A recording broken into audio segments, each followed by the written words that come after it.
Alors, je pense qu'il est temps de passer la parole à l'apôtre Yann, également. Alléluia, homme de Dieu, shalom encore. Amen, amen, shalom à tous. Que le Seigneur soit vraiment béni pour Amen. ces interventions aussi poignantes les unes que les autres. Que le Seigneur bénisse le pasteur Alain, que le Seigneur bénisse vraiment le prophète qu'il a. Et ce thème est vraiment un thème du moment. Amen. Amen. Alors, je veux simplement prier au nom de Jésus-Christ pour ces paroles qui ont été données et aussi pour que le Seigneur qui sait pourquoi il a suscité ce thème puisse véritablement agir, que sa voix ait un écho Amen. dans cette émission et même après, au nom de Jésus. Amen. Seigneur, je veux te dire merci pour ta grâce, je veux te rendre grâce pour tes serviteurs, pour ta parole qui a été apportée, pour l'inspiration que tu as donnée à tes serviteurs. Amen. Seigneur, je te bénis parce que tu es au contrôle de cette émission. Seigneur, nous voulons te soumettre toutes choses, que tout ce qui a été partagé par le prophète, par le pasteur, puisse trouver écho dans nos cœurs et que cela puisse véritablement susciter un réveil spirituel par rapport à vis-à-vis de nos auditeurs. Seigneur, je prie que dans la suite de cette émission, Seigneur, tu nous inspires, c'est-à-dire nous, les intervenants qui viendront après, et que cette émission soit encore une plateforme pour que ta voix puisse se faire entendre. Seigneur, je te bénis, que ta volonté soit faite, que toute la gloire te revienne, au nom de Jésus-Christ. Amen. Amen, amen. Amen, amen. Donc, bonsoir, shalom à tous les partenaires du réveil, au peuple de Dieu. Ce thème, vraiment, comment reconnaître la voix, n'est-ce pas, du bon berger, c'est-à-dire la voix de Dieu, tout simplement. Nous savons que le berger, comme la Bible nous dit dans Psaume 23, l'Éternel est mon berger, je ne manquerai de rien. Donc, c'est l'Éternel qui est le berger, c'est le Seigneur qui est le berger, c'est Dieu qui est le berger. Ça ne parle pas d'un homme, ça parle d'abord de Dieu lui-même. Voilà. Donc, on veut toucher ce thème. Il y a beaucoup de choses qui ont été dites déjà, mais je vais essayer de soulever quelques points, d'apporter une contribution à ce que le Seigneur a déjà inspiré au nom de Jésus-Christ. Amen. Donc, pour aller dans ce thème, je veux vraiment m'appuyer sur le passage qui a été donné, donc le passage de Jean 10, verset 4. Je veux toucher un élément important. L'élément que je veux toucher donc dans Jean 10, c'est celui-ci. On nous dit à partir du verset 4, et quand il a fait sortir, n'est-ce pas, toutes ces brebis dehors, il marche devant elles et les brebis le suivent parce qu'elles connaissent sa voix. Verset 5, je vais un peu plus loin, mais elles ne suivront pas un étranger, au contraire, elles fuiront loin de lui parce qu'elles ne connaissent pas la voix des étrangers. Amen. Amen. Donc, dans ce passage, je veux souligner 3 éléments qui sont assez simples. Le premier élément, c'est la voix, n'est-ce pas, du berger. Le deuxième élément, c'est les brebis. Et le dernier élément, c'est la voix des étrangers. Amen. Donc, la voix du bon berger, les brebis et la voix des étrangers. C'est les 3 éléments que je vais toucher dans ce thème. Alors, premièrement, la voix, n'est-ce pas, du bon berger. La voix du bon berger, il y a beaucoup de définitions qui ont été données, de concepts qui ont été apportés par rapport à la voix du berger, donc je ne vais pas tellement m'attarder dessus. La voix du berger nous parle de ce qui caractérise et ce qui personnalise quelqu'un. C'est-à-dire que la voix, tout le monde ne peut pas avoir la même voix. La voix est un indice d'identification. Vous voyez, on reconnaît quelqu'un par sa voix. Parce que aussi bien des jumeaux se ressemblent, ils n'ont pas la même voix. Aussi vrai que des personnes peuvent porter le même nom, elles n'ont pas la même voix. Donc la voix est un indice qui permet d'identifier un individu.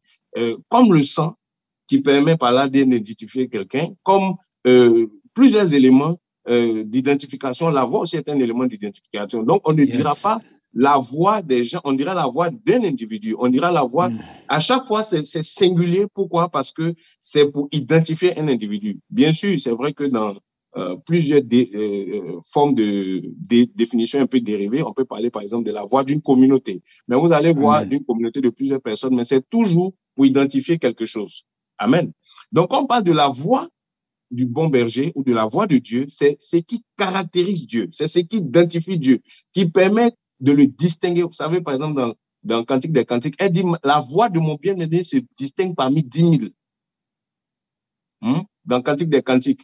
Et je reconnais la voix de mon bien-aimé. C'est-à-dire, la voix permet de distinguer. Et parmi tout ce qui existe sur la terre, voilà, tous les êtres, tous les esprits qui existent, tous les êtres qui existent, il y a une chose qui nous permet de distinguer Dieu, c'est sa voix. C'est vrai, on peut connaître la parole de Dieu, mais au niveau de la parole de Dieu, comme ça a été dit aujourd'hui, il y a des interprétations dans tous les sens qui font que c'est difficile même de discerner quelle est la véritable parole, quel est le véritable message de Dieu. Mais une chose qu'on ne peut pas imiter, c'est la voix de Dieu. La voix de Dieu est différente. Satan ne peut pas imiter la voix de Dieu. Les démons ne peuvent pas imiter la voix de Dieu. Ils peuvent imiter le message de Dieu. Ils peuvent tordre le message, mais la voix, on ne peut pas la falsifier parce que la voix est complètement imprégnée de l'essence de celui qui parle. Voici pourquoi je rejoins ce qui a été dit concernant le fait que la voix de Dieu représente la présence de Dieu. La voix de Dieu représente son essence, représente sa nature. Et quand on prend un passage, par exemple, dans Genèse chapitre 3, à partir du verset 8, la Bible nous dit ceci, rapidement. On nous dit, dans Genèse chapitre 3, verset 8, on nous dit, et au soir, voilà, on nous dit, alors ils entendirent au vent du jour la voix de Dieu, la voix de Yahweh Dieu, qui se promenait dans le jardin. Adam et sa femme se cachaient loin de la face de Dieu, au milieu des arbres du jardin. Donc, ils entendirent la voix qui se promenait. Est-ce qu'une voix peut se promener? Donc, la voix peut marcher. Est-ce que vous comprenez? La voix peut marcher, la voix peut se déplacer. Donc, on voit que la voix représente la nature, l'identité même de Dieu. Pourquoi? Parce qu'on nous dit, ils entendirent la voix qui se promenait, de Dieu qui se promenait, et ils se cachaient loin de la face de Dieu. Donc, on ne peut pas dissocier la voix de Dieu de sa face. Amen. Quand tu entends la voix de Dieu, c'est que sa face est là. Quand tu entends la voix de Dieu, c'est que sa présence est là. Quand tu entends la voix de Dieu, c'est que Dieu est là. Vous voyez? La voix de Dieu caractérise sa présence. La voix de Dieu caractérise sa nature. Et on nous dit, au milieu des arbres du jardin, Yahweh appela Adam. Il dit, où es-tu? Il dit, j'ai entendu ta voix dans le jardin. J'ai eu peur parce que je suis allé me cacher. J'ai eu peur. Donc, ici, je veux dire ceci. C'est possible que tu puisses entendre la voix de Dieu. Mais c'est possible que tu puisses ne pas la supporter cette voix. Et que tu ailles te cacher. Parce que entendre la voix de Dieu n'est pas une finalité. Est-ce que tu peux supporter cette voix? Alléluia. Est-ce que tu peux te tenir dans la présence de Dieu? Comme Gabriel disait, je me tiens dans la présence de Dieu. Ce n'est pas tout le monde qui tient dans la présence de Dieu. Il y a des gens qui entendent la voix de Dieu, ils ne peuvent pas tenir. Ils sont obligés de fuir. Pourquoi? Parce que pour pouvoir tenir dans la présence de cette voix, il faut être une brebis. Adam n'était plus une brebis. Pourquoi Adam n'était plus une brebis? La brebis, je touche en même temps le deuxième point que je veux aborder. La brebis se caractérise par sa capacité à écouter et à suivre ce qu'on lui demande. C'est l'obéissance. La voix de Dieu ne se révèle pas aux gens qui sont rebelles, qui sont endurcis et qui ne se soumettent pas à cette voix. Parce que dès que tu changes de cœur, tu quittes l'identité de brebis, tu deviens un bouc. La première des choses que Dieu introduit dans notre marche chrétienne, c'est sa voix, sa présence. Si nous la suivons, si nous nous comportons comme des brebis, cette voix est tout le temps avec nous et nous la reconnaissons et nous pouvons la suivre. Le jour où on n'arrive plus à suivre la voix de Dieu, c'est le jour où nous changeons d'état comme Adam. Adam écoutait Dieu, il avait l'habitude. C'était le rendez-vous entre Dieu et Adam. Beaucoup de chrétiens ont eu ce rendez-vous dans leur vie. Tu te souviens comment le Seigneur te visitait, te parlait, tu entendais la voix de Dieu se promener dans ta chambre, dans ta maison, dans ton entourage. La présence de Dieu était palpable. Tu reconnaissais la voix de Dieu. Tu savais discerner quand Dieu te parlait parmi plusieurs voix. Tu arrivais à discerner cette voix parce que tu suivais, tu étais comme une brebis. Mais à un moment donné, ton cœur a changé. Qu'est-ce qui se passe dans ce passage de Genèse 3? On nous dit il dit à Dieu, j'ai entendu ta voix, j'ai reconnu que c'est ta voix. Mais comme je suis nu, comme je ne suis plus comme avant, je ne suis plus une brebis, je ne peux plus rester là. Je ne peux plus tenir dans ta présence. Je me suis enfui. Voici le problème que nous avons aujourd'hui. Beaucoup de chrétiens, ce n'est pas qu'ils ne connaissent pas la voix, ils connaissent la voix. Mais comme ils ne sont plus des brebis, ils ont changé d'attitude, de comportement, ils ne peuvent plus tenir dans cette voie. Ils connaissent les songes, ils savent identifier les songes que Dieu leur donne. Ils savent identifier le message que Dieu leur donne. Ils savent reconnaître l'atmosphère de la présence de Dieu. Mais ils fuient ça. Parce que seule la brebis peut tenir dans la présence d'un berger pour marcher avec lui, pour le suivre. Voici pourquoi la voix de Dieu est un élément, mais ça ne suffit pas. Il s'agit aussi d'être une brebis. Parce qu'Adam avait la révélation. Dieu n'était toujours prêt à venir vers Adam parce que Dieu est son berger. C'est Dieu qui l'a créé. Mais Adam n'était plus apte à rester dans la présence de Dieu. Donc, qu'est-ce que Adam fait? Adam fuit Dieu. Combien de chrétiens aujourd'hui fuient Dieu? Tu m'écoutes ce soir, tu fuis Dieu, tu fuis la présence de Dieu, tu fuis ce que Dieu te demande comme un Jonas. Tu fuis Dieu. Dieu lui parle, il sait que c'est Dieu. Dieu lui dit, va à Ninive. Il fuit Dieu, il prend un autre navire pour aller ailleurs. Il y a combien de Jonas, combien d'Adam qui fuient la présence de Dieu parce qu'ils sont nus, parce qu'ils sont désobéissants. Jonas était un prophète authentique, mais son cœur était devenu un cœur de bouc. Il fuyait Dieu pour plusieurs raisons. Il ne pouvait plus tenir dans cette voie. Quand cette voie lui parlait, il dit non, je ne suivrai pas cette voie. Vous voyez, et voici un problème que nous rencontrons aujourd'hui. Donc, Dieu lui dit maintenant, dans le verset 11, il dit, qui t'a appris que tu es nu? Qui t'a appris? C'est qui que tu as écouté? Quelle est la personne qui s'est adressée à toi? Parce que pour changer de comportement, pour changer d'état, pour quitter de l'étape de brebis pour devenir un bouc, il faut que quelqu'un t'ait parlé. Parce que tout se passe dans la voix et dans le message que tu écoutes. Autant Dieu veut sécuriser une relation avec nous par sa voix, pour qu'on puisse reconnaître sa voix, autant Satan aussi, s'il veut te détourner de Dieu, c'est pas une autre voix qui va le faire. C'est pour ça que la Bible parle de la voix des étrangers. Adam a écouté une voix étrangère. Et vous qui courez si bien, la Bible dit dans Galates, qui vous a appris, qui vous a arrêté? Vous couriez si bien. Cette influence-là ne vient pas de Dieu. C'est ce que la Bible nous dit dans Galates, n'est-ce pas? Il dit, vous qui courez si bien, qui vous a arrêté? Qu'est-ce qui a commencé à vous influencer? Quelle est la voix que tu écoutes? Avant, tu écoutais le Seigneur. Avant, tu étais fidèle à la voix de Dieu. Qu'est-ce que tu écoutes? Vous savez, le seul organe qui permet d'introduire des choses en nous, sans qu'on puisse en faire ressortir, c'est l'oreille. Tu peux mettre des choses dans ta bouche, après tu peux cracher. Oui. Tu peux mettre des choses qui vont rentrer en toi. Les autres organes, tous les autres orifices te permettent de faire sortir. Ton nez, tu peux te moucher. Mais quand tu fais rentrer quelque chose dans tes oreilles, ça ne sort plus. Amen. Tu ne peux pas recracher ce que tu as entendu. Alléluia. Voici pourquoi il ne faut pas prêter tes oreilles à n'importe quel message. Amen, parce que quand tu écoutes quelque chose, ça rentre et ça ne sortira plus. C'est par les oreilles qu'Adam a été séduit. C'est par les oreilles qu'Ève a été séduite. C'est par les oreilles que les hommes s'éloignent de Dieu. Ce n'est pas par autre chose. Amen, amen. Dieu dit à Adam, qui t'a appris que tu es nu? Quel est le nouvel enseignement que tu as entendu? Moi, je ne t'ai jamais dit que tu es nu. Je t'ai jamais enseigné comment être nu. Qui t'a enseigné que tu es nu? Qui t'a appris cette nouvelle doctrine? Qui t'a enseigné cette nouvelle stratégie? Quelle est cette nouvelle marche spirituelle que tu as? C'est pas ce que je t'ai enseigné. Tu es chrétien. Qu'est-ce que tu écoutes? Ce que tu écoutes va t'influencer. Les voix que tu entends vont t'influencer. Il y a la voix des étrangers.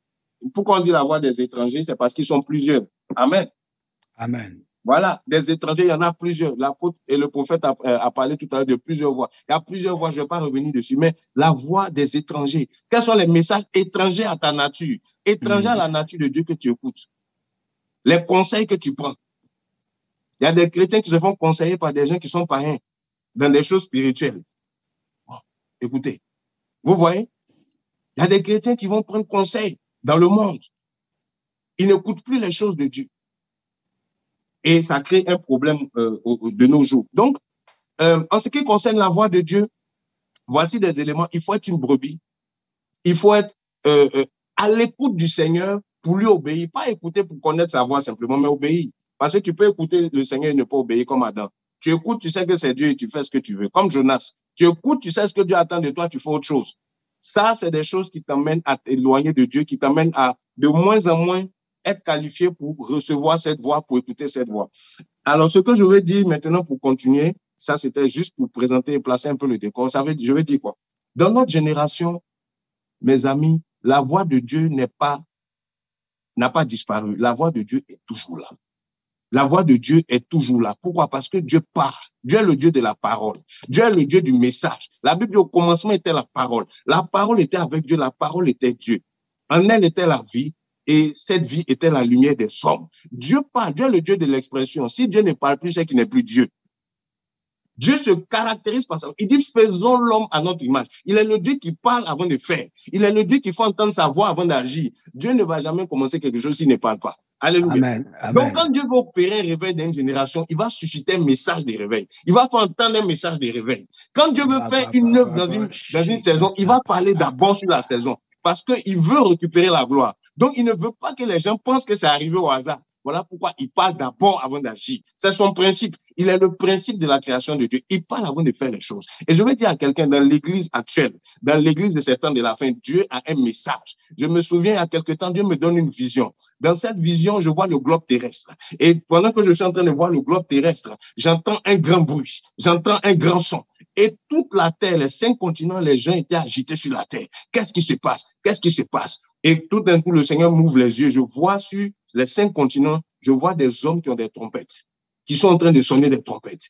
Et plus ils sonnent la trompette, plus la terre s'agite, plus la terre est en émoi. Et les sons des trompettes représentaient le retour de Jésus-Christ. Ils étaient en train de dire, répentez-vous, car le Seigneur est proche. Ils étaient en train de dire, Jésus-Christ revient bientôt. Ils étaient en train de dire, le Mashiach revient bientôt. Que ceux qui sont dans le péché se répandent. Que ceux qui sont dans la fornication se répandent. Que ceux qui étaient éloignés de Dieu reviennent à lui. Préparez-vous pour le retour du roi. Préparez-vous pour le retour. Ils étaient en train de sonner la trompette et toute la terre entendait ce message. Et toute la terre était bousculée. Et c'était des hommes sur tous les continents.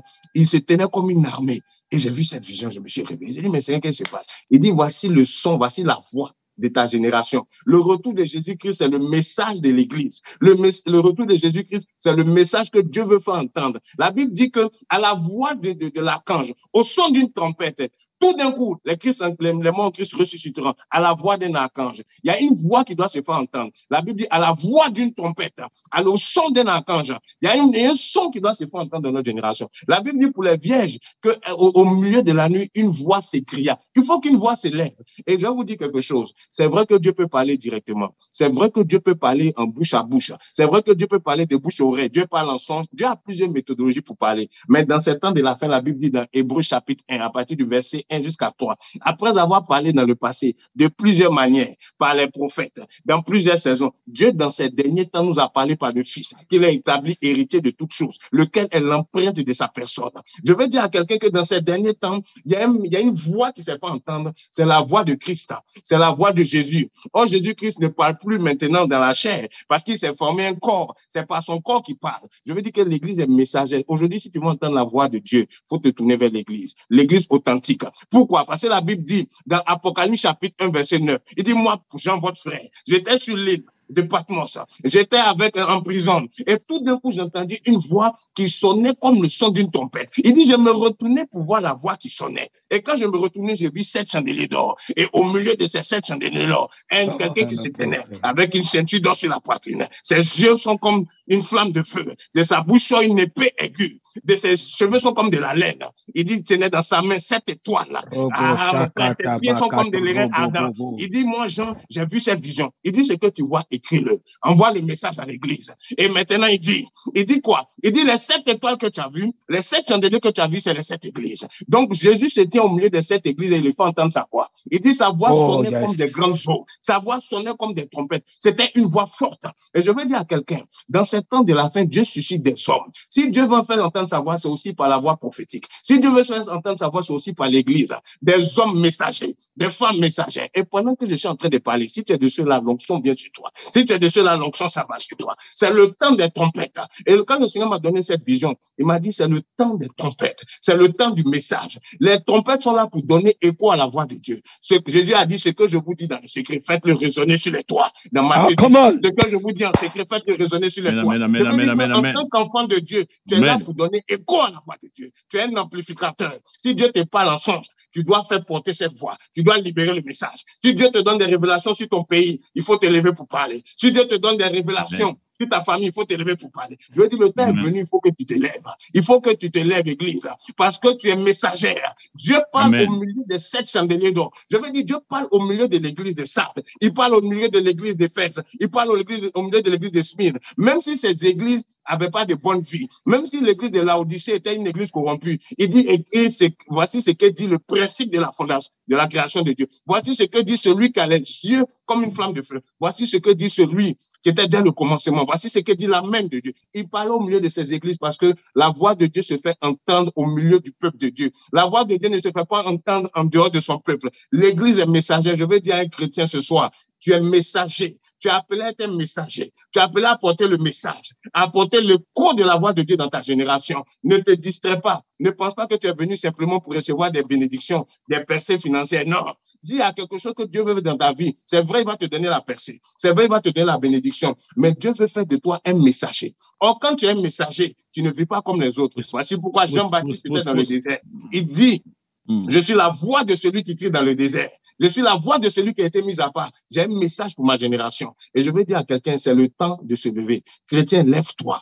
Chrétien, lève-toi. Si c'est un écrivain un livre, lève-toi, fais entendre la voix de Dieu. Si c'est en allant à la radio, lève-toi, fais entendre la voix de ton Dieu. Si c'est vraiment en parlant de bouche à oreille aux gens, fais-le. Mais lève-toi, tu es un écho de la voix de Dieu dans ta génération. C'est ce que je veux dire à quelqu'un ce soir. Le message des temps, de ce temps de la fin, c'est que Jésus-Christ revient. Toute l'église, les 7 églises, il n'y a pas une église à partir de laquelle Jésus ne parlait pas. Et les églises qui avaient un bon témoignage, Jésus parlait. Et même les églises qui étaient bizarres, il leur disait répentez-vous, mais il parlait quand même au milieu de ces églises. Et je veux dire à quelqu'un, tu vis une situation bizarre, répands-toi et sois un messager. Répands-toi, change ton attitude, mais fais le travail de Dieu dans cette génération. Parce que la voix de Dieu, beaucoup de gens se disent, non, Dieu va parler du ciel. Je vous dis, il y a eu un temps où Dieu a ouvert le ciel pour parler. C'était dans Matthieu chapitre 3. La Bible dit que pendant qu'on était en train de le baptiser, le ciel s'ouvrit et une voix se fit entendre. Celui-ci est mon fils bien-aimé. Dieu a parlé pour attester qu'à partir de maintenant, c'est celui-là que vous devez écouter. Il dit, écoutez ce que vous dites. Ça veut dire quoi? Dieu a décidé de transférer sa voix céleste dans l'homme.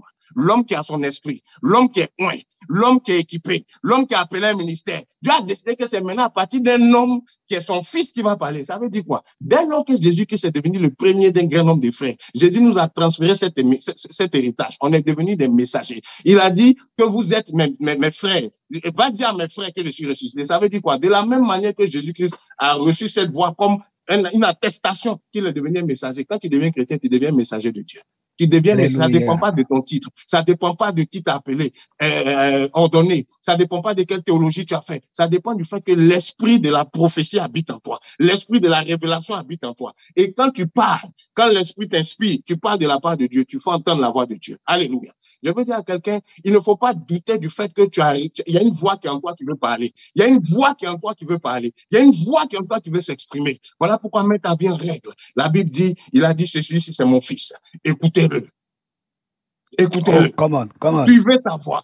Je veux dire à un chrétien, si tu marches dans la crainte de Dieu, que tu obéis comme une brebis, tu deviens l'écho de la voix de Dieu dans ta génération. Si Dieu veut parler, c'est pas ta bouche qui va parler. Si Dieu veut agir, c'est pas ta bouche. Il dit, Seigneur, tu n'as désiré ni sacrifice, ni holocauste. Tu as dit, je me fais un corps. Voici, oh Dieu, je suis venu pour faire ta volonté. Dieu s'est fait un corps, c'est l'église. Si Dieu veut parler aujourd'hui, il a un corps sur la terre ici. Il n'a plus besoin d'ouvrir le ciel. Il a déjà investi son essence en nous. Il veut parler par nous parce qu'il nous a donné le conseil de Dieu. Maintenant, le problème, c'est quoi? Est-ce que tu es une brebis ou est-ce que tu es un bouc? C'est tout. Amen. Est-ce que tu es une brebis? Est-ce que tu es un bouc?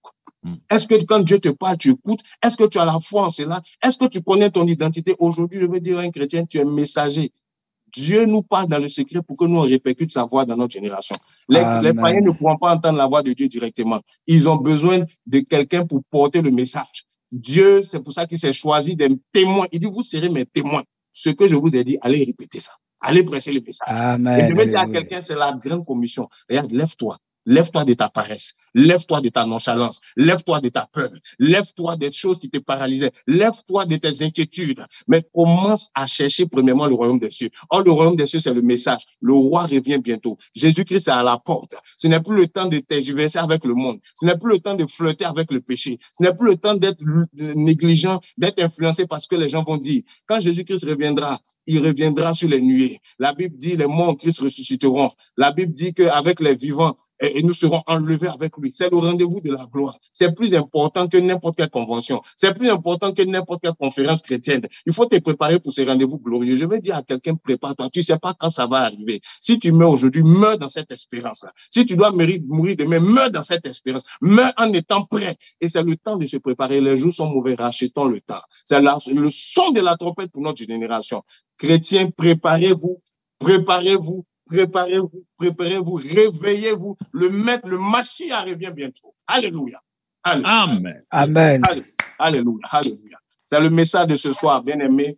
Je prie que ce message aille renverser les forteresses de quelqu'un qui était dans le raisonnement. Je prie que ce message aille réveiller un messager, une messagère, un guerrier, une guerrière du royaume de Dieu. Je prie que ce message aille pour bouleverser les paramètres de ta saison, afin que tu puisses être là où Dieu t'attend, pour emmener le réveil dans ta famille, dans ton quartier, parmi tes amis, que tu sois une voix comme Jean-Baptiste était une voix pour sa génération, que la voix de Dieu puisse retentir au travers du vase que tu es, au nom puissant de Jésus-Christ de Nazareth. C'est la prière de ce soir, c'est un message pour réveiller les messagers et les messagères. Même si tu ne t'appelles pas prophète, l'esprit de la prophétie en toi. Même si tu n'as pas le ministère de prophète, le don de prophétie en toi.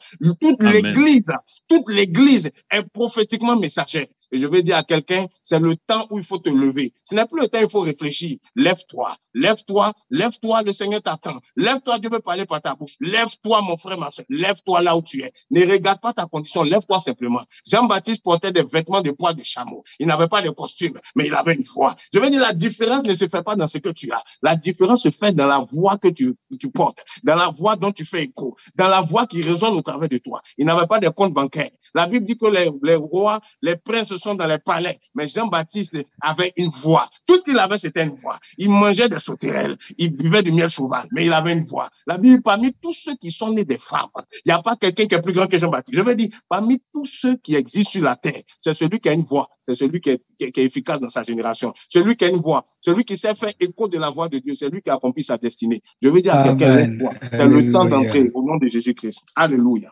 Alléluia. Alléluia. Amen, amen. Rabo kashakata bo rabo kasaka. Riba kata bo robo shaka. Il y a des gens qui vont recevoir des messages, des rouleaux dans cette génération. Il y a des gens qui vont se tenir dans les places publiques. Je chante, il y a des gens qui vont se tenir devant des présidents. Il y a des gens, des chrétiens qui vont se tenir devant des directeurs. Tu vas te tenir devant ton administration. Tu vas prophétiser sur ton supérieur. Tu vas lui dire, le Seigneur dit ceci. Quand tu vas lui donner la parole, je suis en train de parler à des gens. Dieu est en train de réveiller une race de guerriers, une race de messagers, des gens qui ont la trompette, des gens qui ont le message, des gens qui portent la voix de Dieu. Dans notre génération, c'est en train d'arriver, on est déjà dedans. L'onction est en train de chercher. Pierre n'avait pas de titre. Jacques, ils n'avaient pas de titre. Ils n'étaient pas connus à Jérusalem. Ils n'étaient pas dans le conseil du Sanhédrin. Mais quand l'Esprit était tombé sur eux, leur voix a commencé à porter à Jérusalem. Il dit, vous avez rempli tout Jérusalem de votre message. Ma prière ce soir, je prophétise, tu vas remplir ta maison du message. Tu vas remplir ton quartier du message. Tu vas remplir ta génération du message parce que tu as reçu quelque chose. Parce que la voix de Dieu veut commencer à se propager, à se déculper, à se faire entendre au travers du vase que tu es. Ne minimise pas ta vie. Chrétien, tu es messager. Église, tu es messagère. Finis les églises timides qui sont enfermées dans les 4 murs. C'est le temps de sortir. C'est le temps de sortir. Alléluia. Alléluia. Amen. Alléluia. Gloire à Dieu. Gloire à Dieu. Alléluia. Merci Seigneur. Merci Père pour ta... Je bénis Dieu. Je bénis Dieu. Gloire à Dieu. Merci Seigneur. Alléluia. Merci Seigneur pour ta parole et merci pour ta présence.